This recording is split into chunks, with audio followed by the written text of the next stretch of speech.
안녕하세요, 반갑습니다.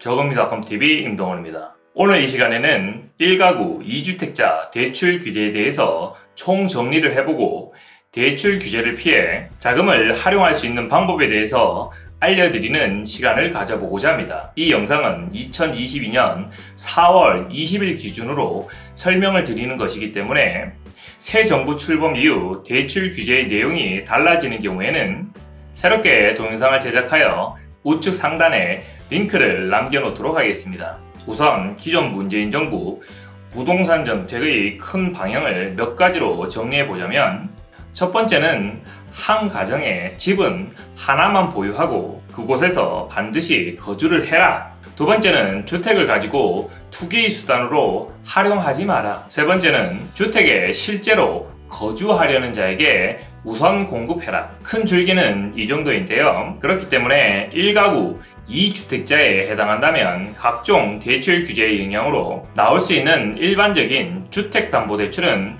거의 없다고 보시면 될 것 같습니다. 하지만 다 해결책이 있기 마련이니까 영상을 끝까지 시청해 주시기 바랍니다. 우선 1가구 2주택자가 받을 수 있는 첫 번째 대출은 구입자금 대출이 있는데요. 1가구 2주택자가 규제지역 내 주택을 매수하기 위해 주택담보대출을 일으키고자 한다면 기존 주택 6개월 내 처분 및 전입 약정 조건으로만 가능하고요. 만약 약정 위반 시에는 대출이 즉시 환수되고 3년간 주택 관련 대출이 전면 금지되게 됩니다. 하지만 이와는 다르게 1가구 2주택자라 할지라도 비규제지역 내 주택을 매수하고자 주택담보대출을 일으키는 경우에는 기존 주택 처분 약정 없이도 비규제지역 내 주택에 대해서 최대 2건까지 주담대를 일으킬 수가 있습니다. 1가구 2주택자가 받을 수 있는 두 번째 대출은 전세 퇴거 자금 대출이 있는데요. 규제지역 내 물건에 대한 전세 퇴거 자금 대출과 비규제지역 내 물건에 대한 전세 퇴거 자금 대출, 이렇게 두 가지 경우로 나누어서 설명을 해드리겠습니다. 첫 번째, 규제지역 내 물건에 대한 전세 퇴거 자금 대출을 일으키고자 한다면 해당 주택을 제외한 기타 주택을 처분하지 않는 경우 LTV, DSR 규제 범위 내에서 최대 1억까지만 전세 퇴거 자금 대출이 가능하고요. 해당 주택을 제외한 기타 주택을 처분 완료하거나 매도 계약서 및 계약금, 입금 내역을 증빙할 수 있다면 1주택자에 준해서 전세 퇴거 자금 대출이 가능합니다. 여기서 주의해서 보셔야 할 부분은 단순히 기타 주택을 처분하겠다는 약정서를 작성하는 것만으로는 1주택자에 준해서 전세 퇴거 자금 대출이 불가하다는 점 꼭 기억해 주시기 바랍니다. 두 번째, 비규제지역 내 물건에 대한 전세 퇴거 자금 대출을 일으키고자 한다면 해당 주택을 제외한 기타 주택을 처분하지 않더라도 LTV 60% 내에서 전세 퇴거 자금 대출이 가능합니다.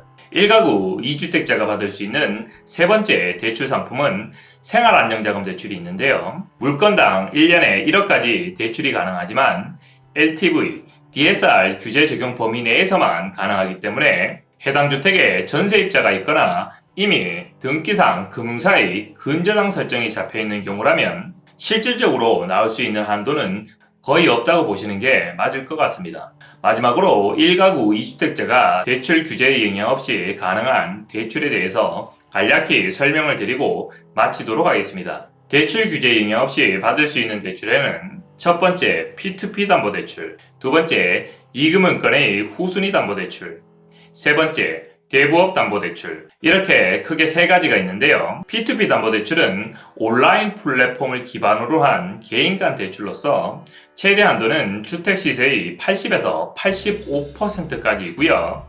대출 금리는 현재 6.9%에서 19.9% 사이라고 상품 설명에는 나와 있지만 저희가 실제적으로 진행을 해보면 8에서 11% 사이에서 주로 금리가 형성되고 있습니다. 대출 실행 시 플랫폼 이용 수수료가 대략적으로 1.5에서 3.5% 정도 별도로 발생하기는 하지만 중도 상한 수수료가 없는 장점이 있기 때문에 주로 단기성 자금으로 많이 활용하고 있고요. 주택 구입 자금으로도 활용이 가능해서 일단 매매 잔금을 P2P 대출로 치르고 소유권 이전 등기 3개월 후에 이금융권의 중저금리 대출로 대안하는 경우가 대부분이고요. 현재 세입자가 있는 경우라도 세입자 동의 없이 대출 진행이 가능합니다. 대출 규제에 영향 없이 받을 수 있는 두 번째 대출 상품은 이금융권의 후순위 담보대출이 있습니다. 최대 한도는 주택 시세의 95%까지이지만 물건이나 차주의 컨디션에 따라서 최대 한도가 조금 줄어들 수도 있습니다. 대출 금리는 2022년 4월 기준으로 약 4.5에서